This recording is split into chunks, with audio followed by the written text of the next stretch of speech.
Good morning, Monique. Good morning, Walter. And Walter, it is the morning for you. I know it's very early in the morning, isn't it? So No, welcome. no, it's actually 8 p.m. Oh, it's a night time. Oh, that's right. Yeah, Because when we you're in AM, I'm in PM. for sure I And know I'm just 1 hour over because you jumped forward and I jumped back. that. Well, this whole daylight saving thing's a funny thing at the best of time, isn't it? I'm not. Says that some countries are reversing and going back to getting rid of daylight saving. It's causes more trouble than enough. And of course, in Chinese medicine, it throws your whole 24-hour clock out. So it's a weird thing anyway. So welcome to the Teahouse chat. I'll just pour you a cup of tea. Yeah, we And should go to Universal Time. True. Well, we're sort of in the middle between everybody. So it's a funny. And cheers to everybody. Yeah, it's a unique time. The whole daylight saving is a weird thing that happens, and how it throws everybody else, not only the animals but everything else, especially the animals. I know in New Zealand, to do with the milking of the cows, the whole cows get put out for an hour. They don't quite sure what's going on. Anyway, it's crazy. I don't know why you need to do it anyway. So welcome. So the subject today is about the illusion of aging, which I think is really, really important, and to understand the whole concept of aging as we as human beings, and how that we get to the, and I've just had my birthday just recently, so you get to a certain age and you think, well, I was always taught when you get old, you're just getting older and you're getting closer to death, you're getting closer to dying, which is a really weird thing to think anyway, to start off with. It's getting closer to the time when you're not here anymore. And it's an interesting fact that it's like a decline, and seeing life as a decline. And as you get older, you've sort of had your prime of your life when you were 20s, 30s. And then as you get older, you just decline and get older and slowly get slower and quieter and die. And it's an interesting concept I think it's an illusion. And a lot of things based on age. When you get to 65, then you get a pension and you're meant to retire from working. So now you're not working, you're retired. And I think the retirement age in China now is 45, because it's got so many young people that need the job. So all the young people have the work, and all the old people, they're just getting rid of them. So they're all in the parks now, 45-year-olds. Bizarre. Don't quote me on that. I think that's what it is. I'm not saying that's for sure, but last time I was in China, somebody said that to me. So whether that's 100% correct or not, that's just hearsay from somebody else. So I can't say that for a fact. No, I Didn't notice a lot of people in the parks that were 45 years old, young people in the parks. Where it used to be all the 80-year-olds in the park doing Tai Chi, there was a lot of young people in the park that didn't have work anymore. So whether that's true or not, I don't know. But anyway, maybe not for that. So this aging process. So it's interesting because I wrote an article about my birthday about the whole idea of the concept of aging. And to me, it's about, you get more wiser, you get more wisdom, you have more experience of life, you've had more experiences, you've had more learning, you've had more emotional understandings, you've had more mental understandings. And so you get wiser and wiser, and you get more clever at what you do, and you learn how to conserve energy, and you learn how to live more abundant. You learn all these things when you get older. And so instead of seeing it as a decline, it's like, to me, it's like an increase. You just keep growing it. I think every day you just get, in some way, get younger, because my mentality, because as the world keeps changing, I keep changing with the concept of that, and keep learning and growing, especially with computers and AI at the moment. Is just going like a rocket at the moment. So it's about, to me, it's about learning and how to work with that. And so that's not getting older, that's not declining, it's actually growing, or advancing my mentality, or advancing my intellect. I think it's a great understanding to see that it's not, if anything, I want more time. I'm not seeing that I'm getting slower or quieter. I actually see I'm doing more and being more creative, and opening out the doors for more exciting things to do. So I think it's great. And in Chinese medicine, very different. So we're talking a little bit about Chinese medicine, about age, their whole aging process. And I want to talk about a little bit of that just as an intro to the concept of kidney Jing, which is a Chinese medical terminology. Now, kidney Jing is what you inherit from your mum and your dad. You get your dad's kidney Jing in the sperm, and you get your mum's kidney Jing in the egg, and the combination of these two things gives you what they call kidney Jing, which is like your life force. Now, that life force you get given by your mum and your dad, it's expendable. So you only get one lot of it. And if you run out of it, then basically you die. And what sustains our life is our food that we eat and the air that we breathe. And if you do Qigong, then it's about getting energy from the Qigong as well. But otherwise, for most people, it's just getting from the air and from the food. And your life's sustained by that. And we have this thing, kidney Jing, inside our body, which is our life force. Now, as I said, if your parents aren't healthy, too healthy, you can get a small amount of kidney Jing. That means your life expectancy won't be that long. You won't be here that long. But if you have longevity in your family, you have 80, 90-year-old parents who've got longevity, then the chances are you've been given that kidney Jing, so you've got the same as what they had. So you're going to live a long time. But if your parents weren't old and they died young, or your grandparents ever died, the chances are that you might not have got a lot of kidney Jing. And so by not getting a lot, then your life force is not. But the good thing is you can build, in theory, you can build kidney Jing and you can build more life force into your body so you can catch it up. And that's what the Qigong is about. And the kidney Jing's outside of ourselves. You can't eat it. It's not in a food. It's not in anything. It's actually in the air. It's externally outside of ourselves. And there's processes you can do with the Qigong to encapsulate that energy and bring it towards yourself. Yeah. And so that's an important understanding of that. I'm sorry, the theater? It's a two different restaurant. Kiko, hello. Yes, the theater. I know, but like it's a restaurant. Kiko, can you turn your speaker off? We can hear you.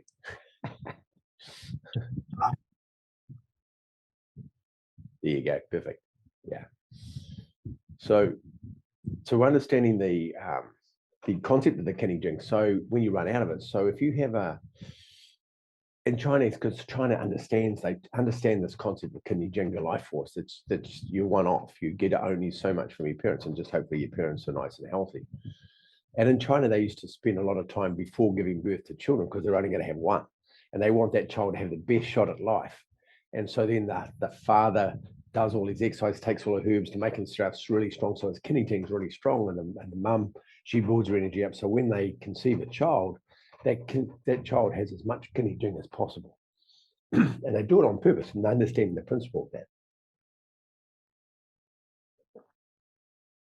And so it's important. So then the child gets a long life, and that's why a lot of the Chinese people have really old parents, and they live a lot older. But I mean, it's changing like everything else because there's other things that are affecting longevity now that didn't used to be here before. And so now we're talking about the kidney Jing. So of course, there's the opposite. Of course, when your parents don't have a lot of energy, and it's like New Zealand. I think half the population in New Zealand's been born after an All Black win. I say that as a joke because we understand how much prevalent the rugby is in New Zealand, and people. That's the other thing. How many people are born in November because it's 9 months after Valentine's Day.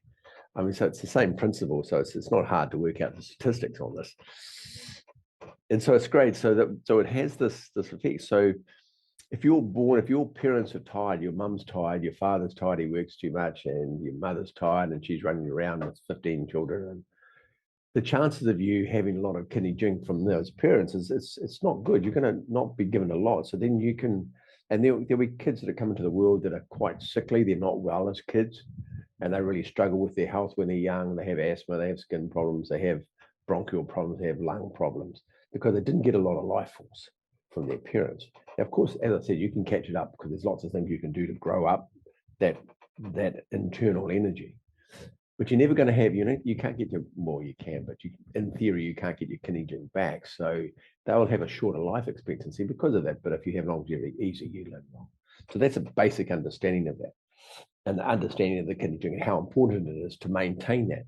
Now, if you have a healthy life, and you eat well, and you eat good food, and you breathe well, and you know how to respire efficiently, then in theory, your food and your air that you do will be enough to survive on without without tapping into your kidney Jing. So you leave your kidney Jing alone. It sits over here quietly.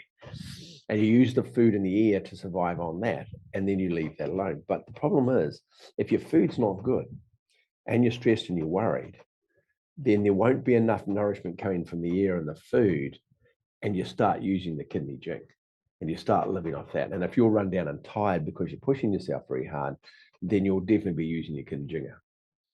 And so the idea obviously is to not be stressed, not be worried, not be anything, and eat good food and have plenty of rest or sleep. Sleep's one of the other big things because the body needs to regenerate itself. So sleep is important because if you don't get enough sleep, then you're using kidney Jing as well. So you can understand the principle. You're looking after kidney Jing for at all costs. You do not want it to go because that's your life force.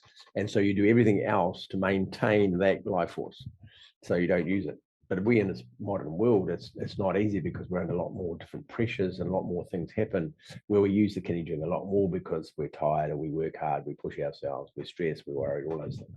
Not everybody is, but people who do that are burning out their kidney Jing, and they won't live as long. And they'll get sickness, they'll get the cancers, they'll get the things that'll knock them over, they'll get liver problems, they'll get kidney problems, they'll get something, respiratory problems, and then they will, or definitely heart problems.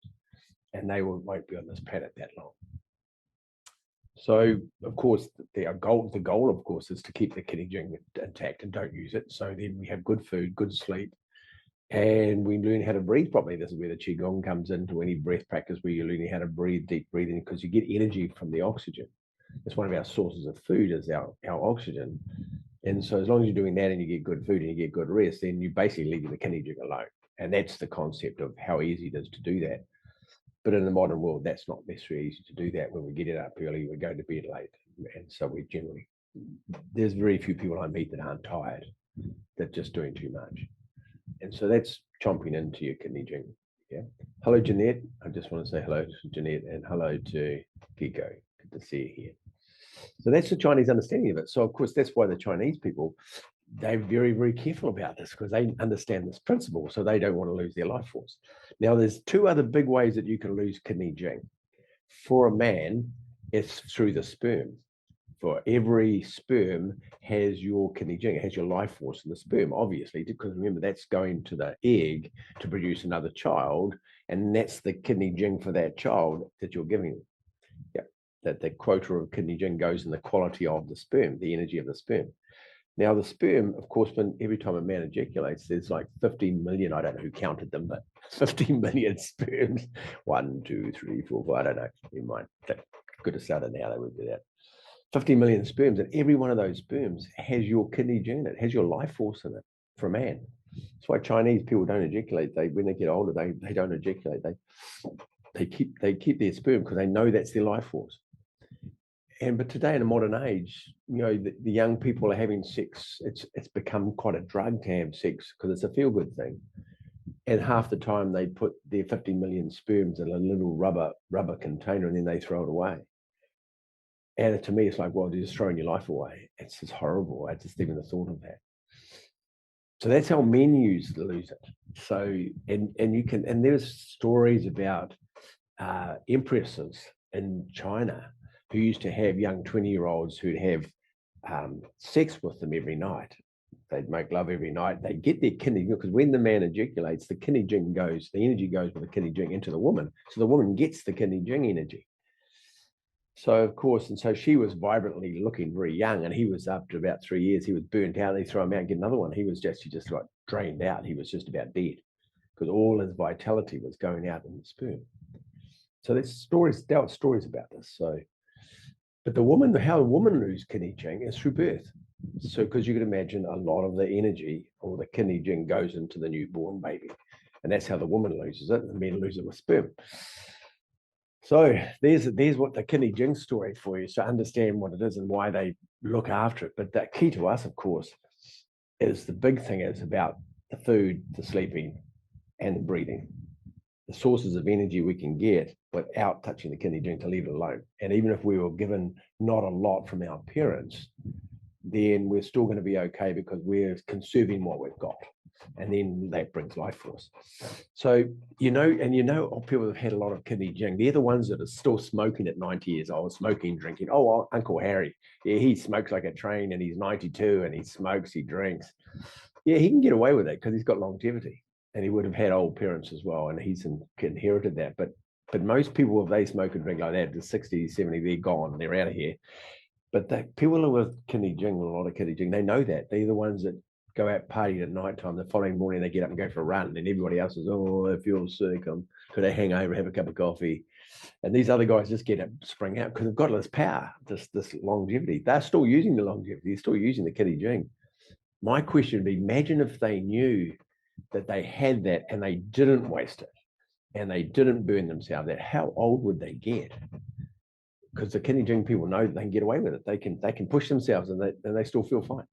And the other people look like walked over by a truck. And the kidney Jing people, yeah, I'm fine. Everyone can do what I like. Smoke, drink, like it. But I mean, as I say, imagine, the 150, 160 years old they'd live and the quality of life if they didn't push themselves, they did look after themselves differently. It's always an interesting thought to me. But kidney Jing people know they can get away with it, so they push themselves hard because they can. Yeah. And that's the one smoking 90. Other people can't get away with that. They'll get cancer at 50 and die. So hopefully it gives a bit of an introduction to understanding of traditional Chinese medicine and longevity and life itself, and how to preserve your life as long as you can. And the easiest way is keep your kidney Jing intact. Don't use it. Try not to use it. And stress, big one, stress and worry, it chomps into it as well, because you can't eat enough food to deal with the energy of the stress and worry. The stress and worry uses lots of power, and more power than you're eating. Yep. And so we have that problem that goes on with that. So there you go. So that's that point. So I'll open the door now for any questions about any of that and any other discussion. There's more pieces to that I want to talk about today, but that'll be the traditional Chinese medicine understanding of it, so they can see where it is.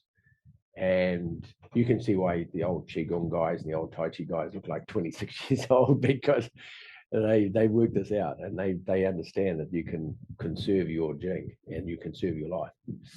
Big part of it's being content and being happy, because anything to do with negative energetics will cost you energy. Worry, stress, and anxiety will cost you energy, and so that's going to eat into your life. Yeah. Anyway, any questions, anybody? Cheers.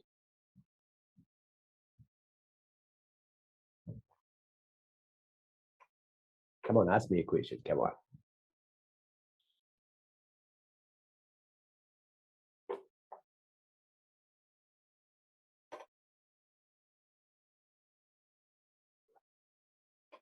Quite today. Okay. So with the aging process and how our body deteriorates, it's an interesting concept that we're born into a life, and then we get all this energy through our body. And Chinese medicine has everything in a 7 and an 8 year cycle. Women have an 8 year cycle. No, men have an 8 year cycle. Women have a 7 year cycle, where you go through these different aging cycles, and they're documented about that. You can look it up and you'll find the ages and what happens during each of those cycles. As we have this idea of this peak, we have this idea of the peak and decline. But I think it's incorrect, because I think we just have this peak and we can just keep getting stronger and stronger. I feel stronger now and more healthy now than I've ever felt in my life. And I'm 67 years old now, and I feel fantastic.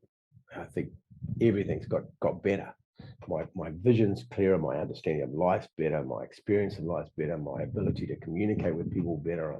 I'm more aware of my own dilemmas. I'm more aware of my own stories running in the background that I've been believed in, and my own false beliefs and false stories, and dealing with those a lot better. So I've changed lots. But what comes with all that is the freedom that I'm free from it. So I just feel so much lighter. And as I say, I look forward to every day, and every day is a new adventure. But that's the aging. Somebody asked me the other day about my age. I said, well, it's weird. I look out through these eyes, and the world still looks the same. I look at my body. I look after my body. I exercise. I do Tai Chi and Qigong every day. I go to the gym every week, and I feel really strong. I have very good diet. I sleep really well. And so it's hard to look out through the eyes and think of age. I don't notice that, because I'm if anything, I'm the opposite. I think I'm getting younger. and feel more vitality every day and more wide. But it's the clarity that I get. And I think it's got a lot to do with Qigong. The Qigong allows you this. It opens up energetically clarity, and not from just clarity of your eyes. It brings up clarity of your awareness, of your consciousness. You become more conscious of what's going on. You watch things happening and be aware of interactions with people, and you watch your own interaction with people. You catch yourself misbehaving and commenting about things that you should do. You catch your own stories. You catch your own stories playing out of how you think the world should be, and you catch yourself doing that, and how I should be and how everybody else should be behaving too, and then realize it's just all stories. It's just all made up. That who am I to tell everybody how they should behave? They can do whatever they like. I'm responsible for me. And so as part of that, so there's this other thing that happens where it's the opposite. And so the aging concept is a falsity. I'm not sure falsity is the right word. It's a farce. I think that's the right word, isn't it? It's a farce. It's a constructed idea that somehow when you get older, you become less. And to me, it's the exact opposite. You become more. You get more, you see more, you feel more, you understand more. And it just keeps growing. So to me, the age is this climbing into the distance. I imagine, I sit with an old person. I was with a 90-year-old, and I think of 90 years of wisdom, 90 years of experience on this planet. What have they seen in 90 years, especially in this world today? What changes have they seen? They've been through 2 wars, and I look at that and I go, whoa, just 2 wars and all the changes. And now with all the computers and all the electronics and all the media now, that's just so revolutionized the whole world. And they've lived through all of that time, from a time where they were cooking back then and they were cooking on a gas stove in the kitchen. And there was no radios, there was no nothing. They didn't have anything. The person I'm talking about had no radio. When I was born up, I did my school certificate examination, and you were allowed. There was no calculators. We had to do it in your head. We had nothing. There was nothing. They had a radio. I think we had radios. I had a little radio when I was a kid, and that was it. That was my life. That was all I had. And so that was such a change now, where we have devices that I can talk to anybody in the world just by ringing it up and just pushing a button. I can talk to anybody in the world any time of the day. And I can find out about the weather. I can find out about any question I want to know, anything I want to know about, anything. I can just start ChatGPT or some of the other ones that there are. There's a few of them around, and get an instant answer. And then you can verify by asking itself, where did you get the information from? It tells you. And instant, you don't have to go to the library and find reference books and look out in the library and find all this information. You can just do it by one question and it just gives you the whole answer. Bizarre. The world it's just changed the world. It's shot the world with adrenaline. It's given a bit of a pump in the arm with an adrenaline hit. And it's only been here for a couple of years, and it's just going crazy. And how you can just ask it the most mundane. I ask it how to spell. I just write a word down. My spelling's not my greatest asset. I write a word down close, and that's not how you spell it, but I write it down in ChatGPT, and then it come back. I think you mean this word. Oh, yeah, that's the word. And it actually deciphers it better than Google does. It knows exactly what I've written. So clever. And now, of course, you don't even have to type it out anymore. Now you just talk to your computer, and it talks back to you, and it's how do I spell blah blah blah, and it just spells it out for you. Or if you want to, can you spell it out and read it back to me, please? And it spells it out and it talks to you. You can talk to it now, ask it questions, and it talks back. That's what's changed in the world. And we as humans are moving in the same speed as that. So we're not getting older as the world's expanding this rate. If we're keeping up with it, we're expanding the same. So this whole idea of aging is just not true. It's the opposite. This huge expansion of consciousness is happening in the world. And I find it exciting. When I don't walk around with my phone all day. I'm disciplined about putting it down. I don't spend time on media, watching media things. I don't do that, but if I need to use it, I love it. But I just love the idea of that.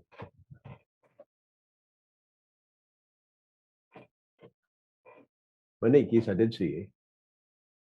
Yes, I'm here. Hi. I didn't know if you saw me. I haven't seen you for a long time. How are you? I'm good. I'm good. I'm sorry to interrupt you guys. I'm in Malibu, which is far. It's like 30 minutes, away from home, and I have an appointment. I just realized I have to leave to get there in time. But it's so good to see you, and I want to Good to see join you more of the too. chat. Yeah, we're having a chat. We'll come back to the next one. I do them I every month. will. I will. I Come, look forward to it. come and check in and have a chat. And it's great to see you. Eh? Likewise. Bye, Enjoy, everyone. enjoy the rest of your day. Eh? Thank Bye-bye. you. Bye. Nick and I go way back for here in Bali where we met many years ago, over 10 years ago. And she has a great insight into the world. She sees the world through very clear vision. She's a very, very beautiful person. She's not here. I'm talking about her behind her back now, so she's right. She'll watch it and she won't mind. Yeah, she's great. I have a great connect with her. She's sweet. She's out there in the world trying to help people be free. And it's really nice what she does. So, yeah. So any questions? I've been talking on a little bit, so because nobody's got their hand up. Come on, Walter, say something. Ask me a question. Go.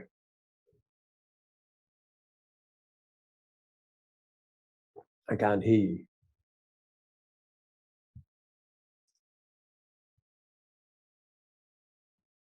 I've got silence is golden. It helps if I turn. It helps if I turn the microphone on. It does work better. Yeah, it does. Yeah, it does. Man, I'm losing my mind sometimes. But yeah, I as long as you can just find it again, it's okay. As long as you can find it. keep looking in the yard, and I get out the shovels, and I just can't find it. And I think the chickens got it, but that's beside the point. And cool. my other thing was about the computer talking back to me, and it's like I'd have to put it in the corner, but that wasn't really what I was thinking about. I was thinking about the kidney Jing and the effect of intermittent fasting and fasting on that. Yeah, for sure. So I can talk to a little bit about that. So the intermittent fasting, the fastings. And so fasting is in every indigenous culture. It's in every philosophy. You'll find fasting's written it's in the Bible. It's everywhere they talk about fasting. And so the body's having a holiday. There's lots of things. It's a complicated subject because lots happen during that time. But if you take the food out of the body and you're just drinking water for a day, I say for a day or however long you're going to fast, then the body has a rest. The body rests, everything has a rest. It's like, in theory, we should rest every day. We used to do that. We used to have this concept idea of rest, which is such an important part. And even in the Bible, on the seventh day, God rested. God rested. Jesus rested. Everybody rested on the Sabbath, and you didn't work. You had the day off. And there's a concept of that, which is a really important concept about rest. Because remember, rest is about recuperating. The body restores itself when it's sleeping, and it restores itself when it's resting. And when I was young, used to have, like 15-minute break at work. You'd have a 15-minute smoko break in the morning, then you'd have an hour for lunch, then you get a 15-minute break in the afternoon. And so you get these breaks. And then the weekend, when I was born up, the Sabbath in New Zealand on a Sunday, nothing was open. Everything was shut. Even the dairies were shut. Nothing was open. So there was like family day. And everybody spent time at the beach. They went out and did family things because nothing was open, which was fantastic. It's like the whole world just sort of spent time with each other. Of course, remember, there was no media, so there was none of that going on at all. It was just, and I remember with my family, we used to play cards and play games, which is what I do with my son now. I used to play games, go out for picnics, go out for drives, do the Sunday drive thing. And it was such a beautiful time. And then they started opening the shops on Saturdays. This was before they even opened on Saturday. There was no shops open Saturday, Sunday, but on Sunday there was nothing open. And then they started opening the shops on Saturday. And then they started opening the shops on Sunday. And then they started opening the shops early in the morning till 10 o'clock at night. Instead of closing at 5, then they were open till 11. And then all of a sudden, now we have 24-hour shops that never close. And now we have 7 days a week, 24-hour shops that never close at all. And where's the rest in that? Where's the time to have some space? In our day, we should be resting because our body's built like that. All animals rest. And if we're going to keep pushing ourselves and keep driving ourselves when we actually need to take a break, and now quite often people don't have mornings and afternoons tea. Their lunches, they have half an hour, and half the time they spend their lunch in front of their computer, eating their food and still working. And so we've taken away this period of rest. And this rest is really important for longevity. This rest of the body just shutting down. That's why all the animals do it. I mean, they all rest, a lot of them just sleep. And it's such an important part, and we don't do that. And it's at our loss to do that because it's making us unwell. Our body's shutting down and people getting sicker and sicker because we're just too tired. We just don't rest enough. We don't stop enough. People are up late at night time. You know, the sun goes down, all the animals go to sleep, except for the nocturnal ones. And we stay up late, turn the light on and stay up. Thomas Edison was the probably biggest culprit of that. He's destroyed our sleep patterns because we all should just go to bed early. And have the more sleep we get, we're going to get longevity. It's one of the keys to longevity. It's just resting, having go to bed. But we try to put so much into our day, and that's costing us our life in a certain way.